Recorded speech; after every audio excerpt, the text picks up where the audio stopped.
1년 1독 성경 읽기 오늘은 신명기 32장에서 34장까지 우리 내용도 살펴보고요. 한번 같이 읽어보도록 하겠습니다. 자, 오늘 32장은요. 모세의 노래거든요. 신명기가 마지막 끝나면서 모세의 노래로 이제 마무리를 짓게 됩니다. 자, 우리 어제 읽었지만 모세에게 하나님께서 노래를 지어라 그랬어요. 왜 그랬을까요?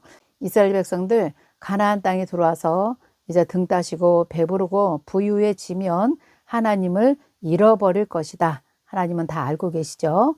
그래서 32장은 모세의 노래인데 모세의 노래는 언젠가 이들을 다시 하나님께서 회복시킬 것이에요. 그것을 하나님은 또 계획을 하고 계세요. 그때 너희들이 이 노래를 부르고 회개하고 돌아올 때 내가 다시 너희를 축복해 주실 거다. 이런 내용으로 32장이 갈 것입니다. 자, 성경에 보면 모세의 노래가 3번 나와요. 첫 번째, 출애굽기 15장에 보면 홍해를 건너고 나서 모세가 노래를 하지요. 그 다음에 오늘 모압 동편에서 다시 언약을 하신 이 세대들에게 이제 모세가 노래를 지어서 부르게 하는 것이 32장이에요. 자, 그렇다면 세 번째는 요한계시록 15장에 가면 모세의 노래가 또 한 번 나옵니다. 그런데 이 모세의 마지막 계시록에 나오는 모세의 노래는 승리의 노래입니다. 이제 완전한 승리를 기쁨의 노래를 부를 때 모세의 노래를 다시 한번 하나님께서 기록해 놓으신 것을 볼 수가 있습니다. 자, 그러면 32장 모세의 노래는 어떤 내용으로 되어 있는가 우리가 한번 보도록 하겠습니다. 자, 32장 1절 이렇게 시작합니다. 하늘이여 귀를 기울이라 내가 말하리라 땅은 내 입의 말을 들을지어다. 내 입의 말을 들을지어다. 이런 표현이 이제 우리가 예언서에 많이 나온다고 했지요. 하늘이여 들으라, 땅이여 귀를 기울이라 이런 말씀들이 이제 많이 나올 겁니다. 자, 이렇게 이제 선포하면서 하나님께서 말씀을 주시는데 2절 볼게요. 내 교훈은 비처럼 내리고 내 말은 이슬처럼 맺히나니 연한 풀 위에 가는 비 같고 채소 위에 단비 같도다. 하나님의 말씀, 하나님의 교훈은 비처럼 내린다는 거예요. 이슬처럼 맺힌다는 거죠. 연한 풀 위에 가는 비 같고 채소 위에 단비 같도다. 이렇게 표현하신 것은 하나님의 능력, 하나님의 말씀은 소생의 말씀이요. 하나님의 말씀은 살리는 말씀이에요. 연한 풀 위에 가는 비 같이 채소 위에 단비 같이 내리는 것이 하나님의 말씀입니다. 오늘도 우리가 이 말씀을 읽을 거지만요. 이 말씀이 오늘 우리 심령 가운데 채소 위에 단비 같이 우리의 영혼을 적시는 그런 말씀이 되기를 간절히 원합니다. 자, 3절 볼게요. 내가 여호와의 이름을 전파하리니 너희는 우리 하나님께 위엄을 돌릴지어다. 그는 반석이시니 그가 하신 일이 완전하고 그의 모든 길이 정의롭고 진실하고 거짓이 없으신 하나님이시니 공의로우시고 바르시도다. 하나님의 영원성, 하나님의 힘, 하나님의 보호하심을 상징하기도 하지요. 반석, 완전하심, 정의로우심, 진실하심, 거짓이 없으신 하나님, 공의로우신 하나님, 바르신 하나님, 하나님의 속성과 하나님의 영원하심을 이렇게 표현했습니다. 5절, 그들이 여호와를 향하여 악을 행하니 하나님의 자녀가 아니고 흠이 있고 삐뚤어진 세대로다. 어리석고 지혜 없는 백성들아 여호와께 이같이 보답하느냐? 그는 내 아버지요 너를 지으시니가 아니시냐. 그가 너를 만드시고 너를 세우셨도다. 하나님은 우리의 아버지시고 우리를 지으시니다. 이렇게 말씀하시고요. 7절, 옛날을 기억하라. 역대 연대를 생각하라. 내 아버지에게 물으라. 그가 내게 설명할 것이고 내 어른들에게 물으라. 그들이 내게 말하리라. 조상 대대로 지나온 세월들을 너희들이 그 역대의 연대를 생각해 보라. 우리가 애굽에서부터 지금 우리가 여기까지 온 세대를 한번 생각해 보라는 것이죠. 너희가 그냥 온 것이 아니라는 것이죠. 8절, 지극히 높으신 자가 민족들에게 기업을 주실 때, 인종을 나누실 때 이스라엘 자손의 수요대로 백성들의 경계를 정하셨도다. 여호와의 분깃은 자기 백성이라 야곱은 그가 택하신 기업이로다. 아멘. 수많은 민족 가운데 세계 열방 가운데 내가 야곱을 택했다는 거예요. 그것이 여호와 하나님의 분깃이라 이렇게 말씀하고 계신 거예요. 특별히 선택받은 백성이다. 이것을 지금 강조하고 있는 것이죠. 10절 여호와께서 그를 황무지에서 짐승이 부르짖는 광야에서 만나시고 호위하시며 보호하시며 자기의 눈동자 같이 지키셨도다. 눈동자 같이 지켜주시는 은혜가 지금 우리 가운데도 임하고 있습니다. 그러면서 11절, 12절 이런 내용은요. 출애굽기의 내용을 지금 말씀하고 있어요. 독수리가 자기의 보금자리를 어지럽게 하며 자기의 새끼 위에 너풀거리며 그의 날개를 펴며 새끼를 받으며 그의 날개 위에 그것을 엎는 것 같이 여호와께서 홀로 그를 인도하시고 그와 함께한 신이 없었도다. 출애굽기 19장의 4절에 보면 독수리 날개로 내가 너희를 업어서 여기까지 데리고 왔다. 시내산까지 이 백성들이 도착했을 때 독수리 날개를 펴서 내가 너희를 업어서 이곳에 데리고 왔다. 이런 표현이 거기도 나오세요. 그런데 12절에 여호와께서 홀로 그를 인도하셨고 그와 함께한 다른 신이 없었도다. 여호와께서 그가 땅의 높은 곳을 타고 다니게 하시며 밭에 소산을 먹게 하시고 반석에서 꿀을 굳은 반석에서 기름을 빨게 하시며 소의 엉긴 젖과 양의 젖과 어린 양의 기름과 바산에서 난 순양과 염소의 지극히 아름다운 밀을 먹이시고 또 포도즙의 붉은 술을 마시게 하셨도다. 그런데 하면서 최고의 복을 하나님께서 너희에게 가나안 땅에서 주셨다는 말씀이 지금 14절의 말씀이에요. 이런 복을 이렇게 너희가 풍족한 은혜를 너희가 입었는데 15절 그런데 여수르니 기름짐의 발로 찼도다. 내가 살찌고 비대하여 윤택함에 자기를 지신 하나님을 버리고 자기를 구원하신 반석을 업신 여겼도다 그랬어요. 여기서 여수른 하면 이스라엘의 별명을 얘기하고 있는 것입니다. 얼마나 윤택했냐면요. 그들이 살이 찌고 비대했다 이렇게 말씀하고 있습니다. 14절 15절 내용을 보면 이거는 이제 이스라엘 들어와서 바로 일어나는 일이 아니에요. 이제 열왕기 상하에서 나오는데요. 왕들의 역사 가운데 여로보암 2세 왕 정도 됐을 때는요. 주변 국가에서 가장 부강한 나라가 이스라엘 나라가 됩니다. 너희들이 살찌고 비대하고 윤택해졌을 때 수백 년 후에 일어날 일인데요. 벌써 하나님께서 이런 노래를 지어서 만들어서 부르게 하라 이렇게 말씀하신 거죠.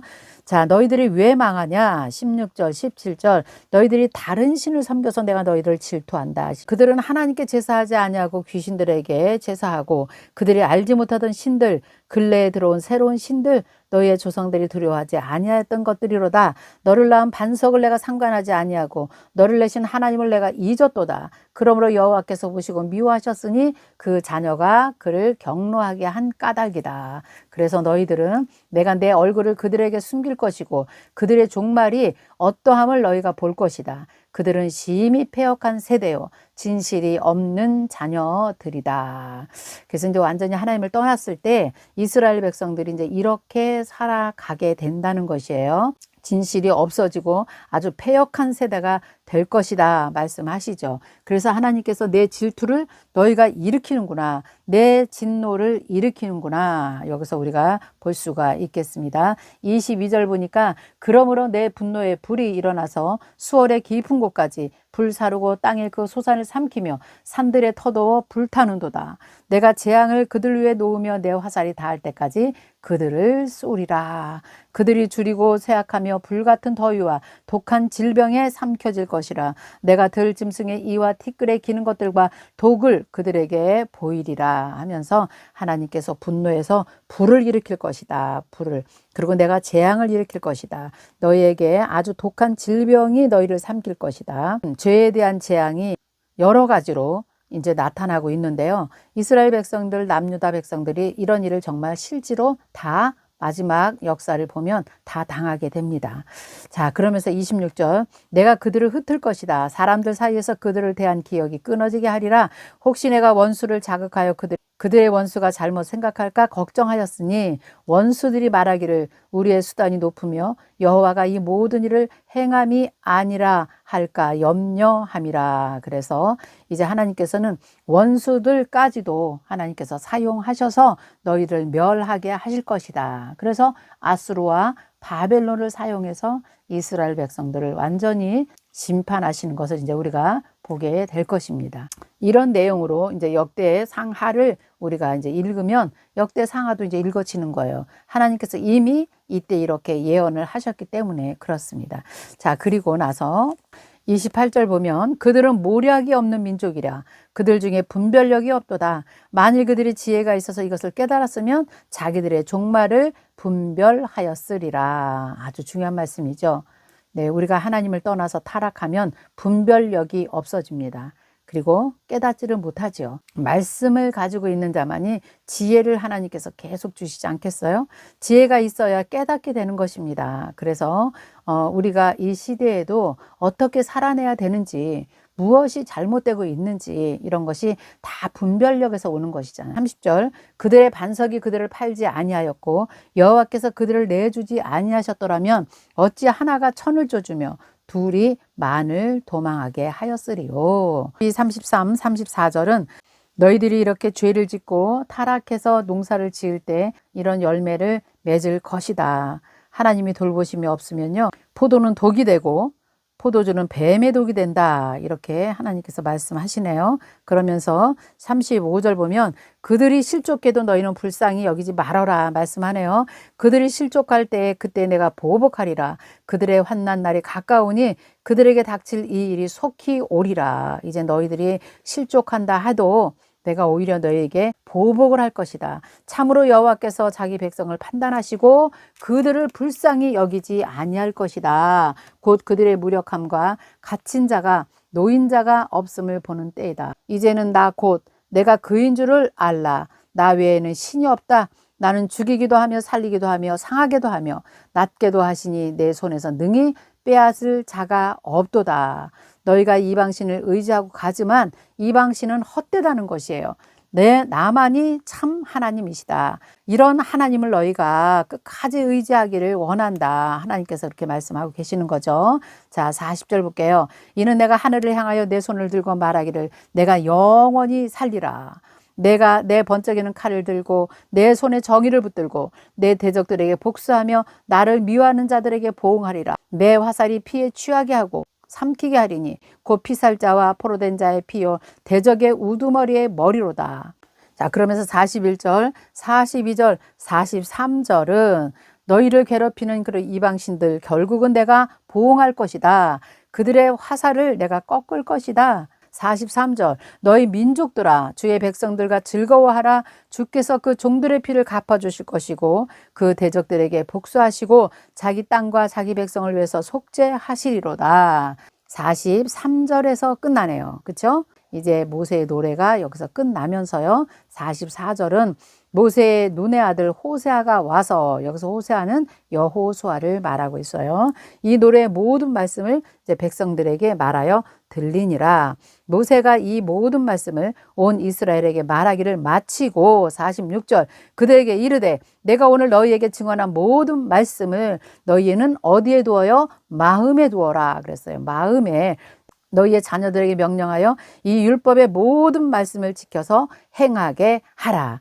하여튼 하나님의 말씀은 자녀들에게 계속해서 가르치고 명령해서 이 율법을 지키게 하라는 말씀이에요. 계속해서 하시는 말씀이죠. 47절 이는 너희에게 헛된 일이 아니다. 너희에게는 이것이 생명이다. 생명. 이 일로 말미암아 너희가 요단을 건너가 차지할 그 땅에서 너희의 날이 장구하리라 말씀하셨는데요. 이 말씀이 오늘 제일 중요한 것 같아요. 말씀이 생명이라는 것. 여러분 우리가 지금 말씀을 읽고 있잖아요. 이것이 읽을 때마다 우리의 영혼을 살리고 있습니다. 읽을 때마다 이 말씀이 우리의 생명이 되어서 오늘 이 말씀이 우리에게도 생명이 되어야 됩니다. 생명.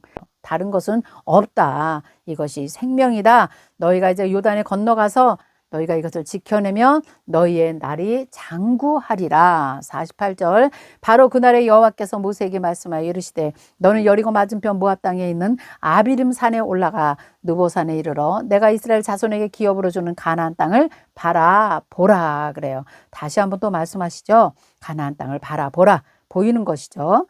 갈 수는 없지만 그 땅을 바라보라. 내 형 아론이 호르산에서 죽어 그의 조상에게로 돌아간 것 같이 너도 올라가는 이 산에서 죽어 너 조상에게로 돌아갈 것이다. 이는 너희가 신광야 가데스의 무리바 물가에서 이스라엘 자손 중 내게 범죄하여 내 거룩함을 이스라엘 자손 중에서 나타내지 아니한 까닭이라. 얼마나 많이 이 말씀을 지금 하시는지요. 12절 내가 비록 내가 이스라엘 자손에게 주는 땅을 맞은편에서 바라보기는 하려니와 그리로 들어가지 못하리로다 하면서 이 모세의 노래를 백성들에게 호세아에게 들려주게 말씀하시잖아요. 그런데요, 정말 마지막 여호수아도 사역을 마무리할 때, 고별 설교할 때요, 이 말씀을 이스라엘 백성들에게 다시 한번 들려줍니다. 우리가 여호수아 읽을 때 한번 다시 한번 확인할게요.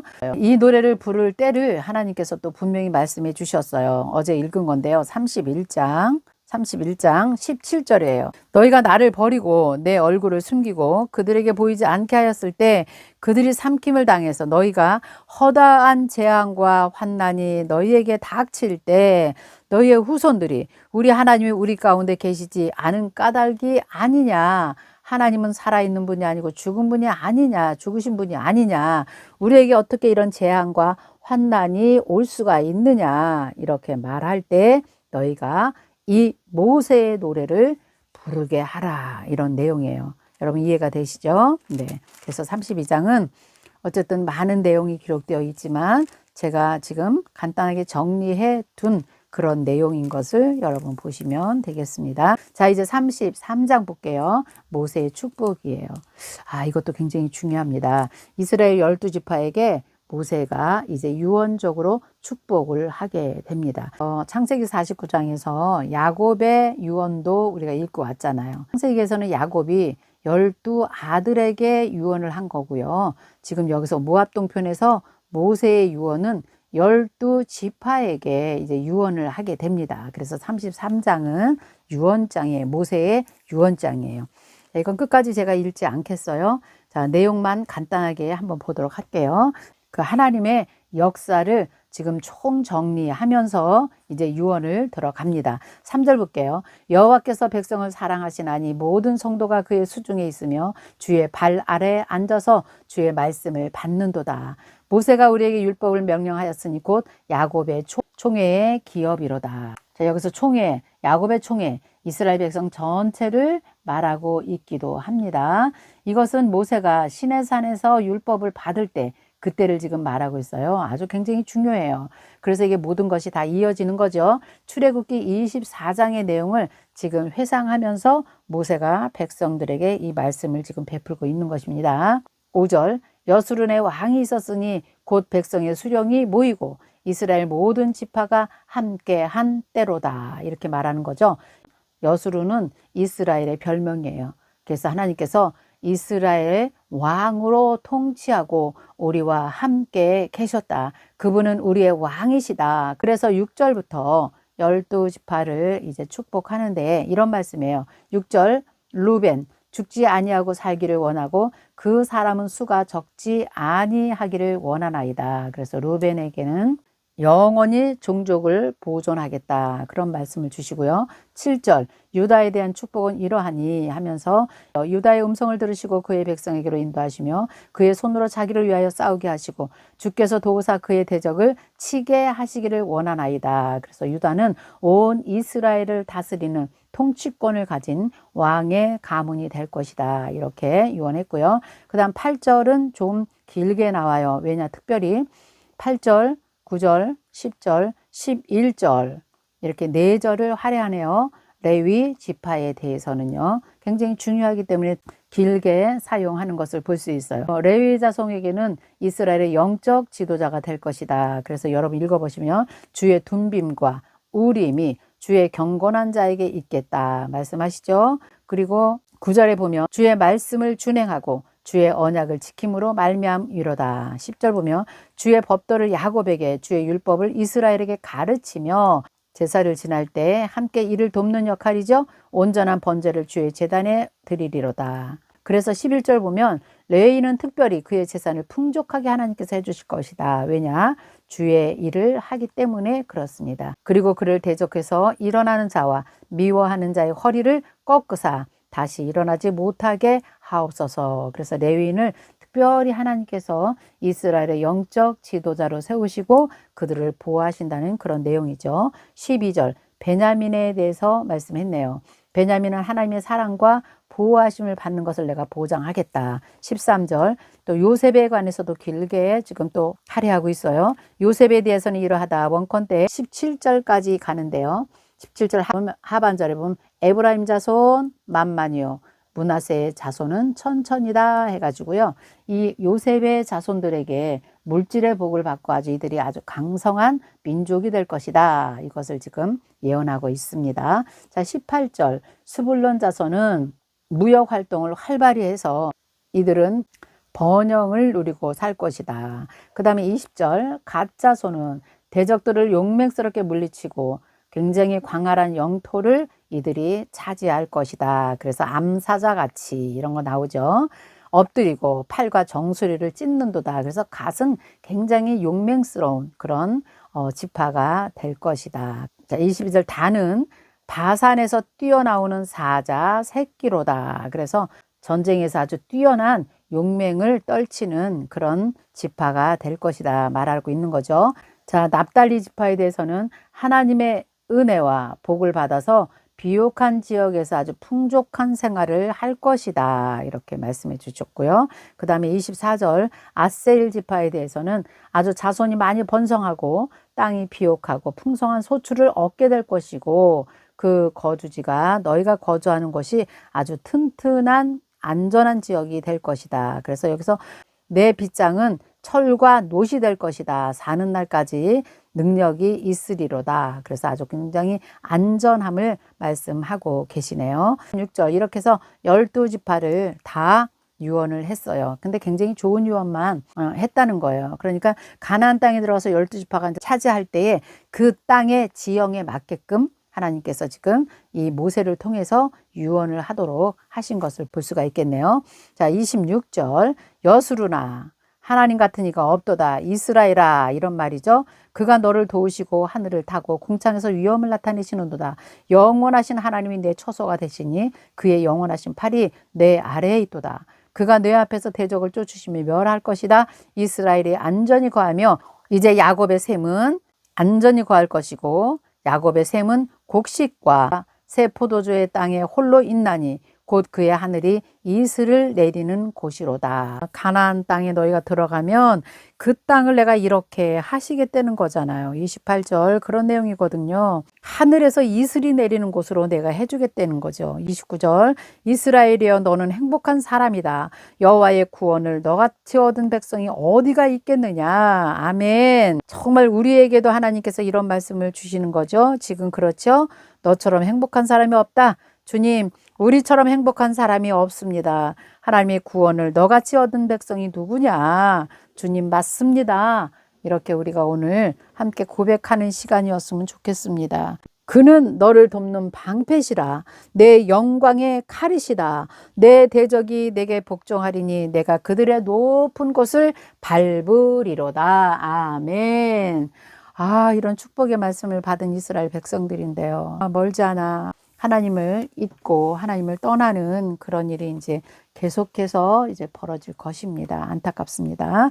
자, 이제 마지막 34장은요. 모세의 사역이 완전히 마무리하는 그런 장이 이제 34장입니다. 모세의 죽음 34장 1절 모세가 모압 평지에서 누보산에 올라가 여리고 맞은편 비스가 산 꼭대기에 이르며 여호와께서 길르앗 온 땅을 단까지 보이시고 또 온 납달리와 에브라임과 므낫세의 땅과 서해까지 유다 온 땅과 네겝과 종려나무의 성읍까지 골짜기 평지를 소알까지 보이시고 그러니까 지금 이 내용은요. 지금 모세가 서 있는 지금 이 땅에서 모압 동편 땅의 세 지파 반까지도 다 내려다 볼 수 있게 하고요. 그 다음에 아직 건너가지 않았지만 가나안 땅 저 위에까지 그 다음에 중심부까지 그 다음에 저 아래에 여리고, 골짜기, 평지, 소알까지 보이게 했다는 거는 그 아랫 지역까지 전체 지역을 하나님께서 다 보여주셨다는 거예요. 이렇게 보일 수가 있을까요? 이것도 하나님의 특별한 은혜로 하나님께서 이때 확 열어주셨던 것 같아요. 전체를 다 봤으니까요.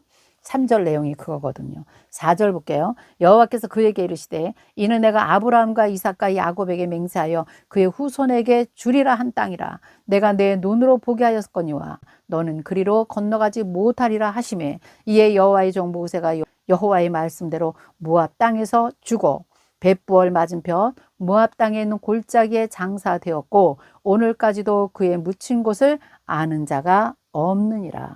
여러분, 굉장히 이것도 중요한 얘기죠. 모세같이 이렇게 훌륭한 지도자가 무덤으로 남아 있을 수도 있지 않았겠어요? 이 모세의 무덤이 남아 있어도 되지 않을까요? 그런데 하나님은 절대 이것을 용납하지 않으셨던 것 같아요. 오늘날까지 묘가 없다는 겁니다. 이것은 하나님께서 직접 모세를 장사하셨다 이렇게 볼 수가 있겠어요. 왜냐하면 직접 하나님께서 천사들을 보내서 장례를 치루어 주신 것으로 기록이 또 남아있는 것도 있어요. 어디냐면 유다서 1장 9절 천사장 미가엘이 모세의 시체에 관하여 마귀와 다투어 변론할 때에 감히 비방하는 판결을 내리지 못하고 다만 말하되 주께서 너를 꾸짖으시기를 원하노라 하였거늘. 이런 기록이 유다서에 남아있는 것을 보면 천사장 미사엘이 와서 모세의 시체를 처리했다 이렇게 우리가 또 성경의 기록으로 알고 있으면 될 것 같아요. 모세가 죽은 것은 모압 땅이에요. 그 골짜기, 지금도 그 벳부얼 맞은편 모압 골짜기가 이스라엘 가면 볼 수 있잖아요. 네, 거기서 모세가 죽었는데 어쨌든 모세의 무덤은 이 땅에 남아있지 않다. 자, 7절 모세가 죽을 때 나이 120세였으나 그의 눈이 흐리지 아니하였고 기력이 쇠하지 아니하였다. 자, 8절 볼게요. 이스라엘 자손이 모압 평지에서 모세를 위해서 애곡하는 기간이 끝나도록 모세를 위하여 30일을 애곡하니라. 이것이 그때 당시에 이스라엘의 문화였습니다. 9절 모세가 눈의 아들 여호수아에게 안수함으로 그에게 지혜의 영이 충만하니 이스라엘 자손이 여호와께서 모세에게 명령하신 대로 여호수아의 말을 순종하였더라. 그래서 안수한다는 것은 모세에게 임했던 하나님의 그 영이 여호수아에게 이제 인계되는 거죠. 전가되는 거예요. 그래서 안수할 때에 그에게 지혜의 영이 충만하니 여호수아에게 그대로 이제 전가되는 그런 모습을 우리가 상상하면 될 것 같아요. 10절 그 후에는 이스라엘에 모세와 같은 선지자가 일어나지 못하였나니 모세는 여호와께서 대면하여 아시던 자요. 특별히 하나님과 대화했던 자. 친구처럼 내가 대화를 했다 이렇게 말씀하시잖아요. 모세는 그렇게 하나님과 실제로 대화를 했던 그런 선지자다. 11절 여호와께서 그를 애굽 땅에 보내사 바로와 그의 모든 신하와 그의 온 땅의 모든 이적과 기사와 모든 큰 능력과 위엄을 행하게 하시매 온 이스라엘의 목전에서 그것을 행한 자이더라. 아멘. 이렇게 해서 우리가 모세 오경이란 책 5권을 지금 다 읽었습니다.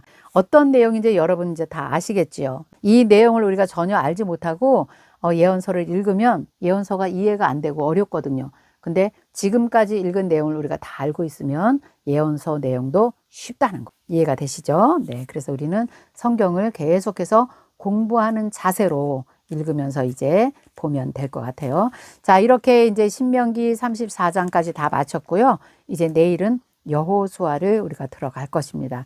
여호수아 1장부터 우리가 쭉 볼 건데요. 계속 이어지는 거예요. 신명기에 이어서 계속 이어지는 스토리텔링으로 갈 겁니다. 그래서 여호수아도 어렵지 않습니다. 내일부터 우리 여호수아 1장 읽어보도록 할게요. 네, 오늘은 여기까지 하겠습니다. 여러분 수고하셨습니다.